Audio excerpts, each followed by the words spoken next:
کے سارے حوالے اپنے محبوب کی ذات میں رکھ دیے. جہاں اللہ کے محبوب ہے وہ جگہ افضل ہے. اس واسطے علماء کے مابین ایک یہ مسئلہ زیر بحث رہا، آیا کہ مکہ افضل ہے یا مدینہ افضل ہے؟ تو کہا عشق والوں نے کہ جہاں حضور ہے وہ جگہ افضل ہے. حضور مکے میں تھے تو مکہ افضل تھا، حضور مدینے میں چلے گئے تو مدینہ افضل ہو گیا. نعرے تکبیر، نعرے رسالت یا رسول اللہ. اور ظہوری صاحب نے اسی کو کہا، مکہ کی ہواؤں میں طیبہ کی فضاؤں میں ہم نے تو جدھر دیکھا سرکار نظر آئی. بس جدھر سرکار کی نسبت ہے وہ جگہ افضل ہے، وہ جگہ آتا ہے. شیخ شہاب الدین سہروردی علیہ رحمت تشریف فرما کے آپ کا ایک مرید آیا، آ کے پوچھا حضور کون سی جگہ افضل ہے، کس جگہ کی طلب کرنی چاہیے؟ مدینہ کی طلب کرو، مدینہ سب سے افضل جگہ ہے. تو کہا حضور اگر مدینہ سب سے افضل جگہ ہے تو ہم جنت کی طلب پھر کیوں کرتے ہیں؟ یعنی شیخ پڑے ہوئے تھے تو اس واسطے مرید بھی سمجھدار تھے، صرف اتنا نہیں کہ بس میرا پیر ہے تو چپ ہو جاؤ. کہا کہ اگر جنت کی طلب اب مدینہ طیبہ افضل ہے تو پھر ہم جنت کی طلب کیوں کرتے ہیں؟ تو آپ نے ارشاد فرمایا میرے بھائی اب حضور مدینے میں ہے اس واسطے مدینہ افضل ہے، کل حضور جنت میں ہوں گے اس واسطے وہ جنت افضل ہے. تو میں نے جیسے کہا تھا کہ سارے حوالے عزتوں کے وہ حضور کے دم قدم سے ہے. جو سمجھ لیجئے ایک مثال کے طور پر ایک نگینہ، اس کی بڑی قیمت ہے، وہ کروڑوں میں ہے. اب وہ نگینہ اگر کسی کی جیب میں ہے تو جیب افضل ہے، اگر انگوٹھی میں ہے تو انگوٹھی افضل ہے، کسی کی تجوری میں ہے تو وہ تجوری افضل ہے. اب ویلیو کس کی ہے؟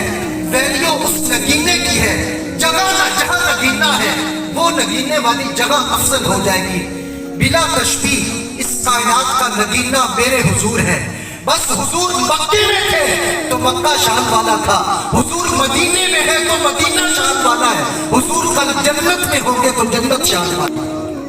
تجھے ساری کی ساری عزتیں، ساری کی ساری بہاریں میرے حضور کے دم قدم سے ہیں. اس حوالے سے آخری بات یہ کہ شیخ عبدالحق محدث دہلوی علیہ رحمہ لکھتے ہیں کہ جو جگہ میرے حضور کے جسم کے ساتھ مس ہے، میرے حضور کے جسم کے ساتھ لگی ہوئی ہے، اس جگہ کا کیا مرتبہ اور مقام ہے.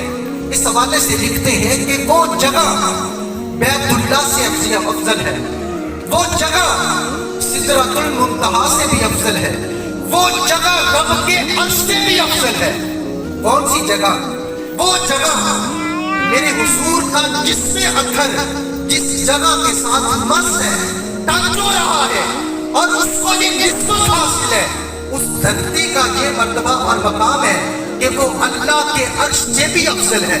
تو یعنی جو دھرتی، جو زمین میرے مصطفیٰ کے قدموں کو چھو لے رب کو اتنی پیاری ہو جاتی ہے کہ رب اس کی قسمیں قرآن میں بیان کرتا ہے وَأَنْتَ حِلٌّ بِهَٰذَا الْبَلَدِ کہہ کے.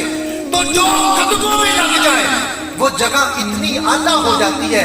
تو جس دھرتی کے ساتھ میرے حضور کا وجود لگا ہوا ہے وہ دھرتی کتنی افضل ہوگی. لیکن اس کے باوجود کہ وہ دھرتی میرے محبوب کے جسم کا حصہ نہیں ہے، بس میرے محبوب کے جسم کے ساتھ بس ہے، اگر ساتھ لگ جانے سے وہ دھرتی اللہ کے عرش سے بھی افضل ہو جاتی ہے. تو سیدہ طیبہ طاہرہ فاطمہ الزہرا تو میرے حضور کے جسم کا حصہ ہے. سیدہ طیبہ طاہرہ کی کتنی شان و شوکت. تو اس واسطے اللہ اکبر یا رسول اللہ اس واسطے ہم کہتے ہیں کتنے اعلیٰ ہیں محمد کے گھرانے والے. تو اگر دھرتی وہ میرے محبوب کے قدموں کو چھو لے وہ اتنی اعلیٰ ہو جاتی ہے تو جس سے میرے محبوب کے جسم کا ٹکڑا ہونے کا احساس حاصل ہے اللہ نے اس کے دامن میں کتنی عزتیں رکھی ہوئی. اس واسطے یہ اللہ رب العزت نے یہ خصوصی اعزاز بخشا ہے جو حضرات اہل بیت کو کہ یہ انہی کا اعزاز ہے، انہی کا حصہ ہے. اللہ رب العزت نے یہ عزتیں، یہ اعزاز اور کسی کو نہیں بخشا ہے. اس واسطے میرے محبوب کی نسبت سے یہ ساری بہاریں ہیں تو جن کو یہ نسبت حاصل ہے کہ وہ میرے نبی کے گھرانے والے ہیں تو کائنات میں ان کی طرح کوئی نہیں ہو سکتا۔ اللہ تعالی ہم سب کی حاضری کو اپنی پاک بارگاہ میں قبول فرمائے۔